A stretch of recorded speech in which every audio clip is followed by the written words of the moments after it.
నిర్వహిస్తానని భయం గాని పక్షపాతం గాని రాగద్వేషాలు గాని లేకుండా రాజ్యాంగాన్ని శాసనాలని అనుసరించి ప్రజలందరికీ న్యాయం చేకూరుస్తానని దైవ సాక్షిగా ప్రమాణం చేస్తున్నాం.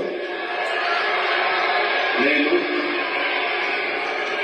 కొణిదెల పవన్ కళ్యాణ్ అనే నేను ఆంధ్రప్రదేశ్ రాష్ట్ర మంత్రిగా నా పరిశీలనకు వచ్చిన లేదా నాకు తెలియవచ్చిన ఏ విషయాన్ని నా కర్తవ్యాలను సక్రమంగా నిర్వహించేందుకు అవసరమైన మేరకు తప్ప ప్రత్యక్షంగా గాని పరోక్షంగా గాని ఏ వ్యక్తికి లేదా వ్యక్తులకి తెలియపరచనని లేదా వెల్లడించనని దైవ సాక్షిగా ప్రమాణం చేస్తున్నాను.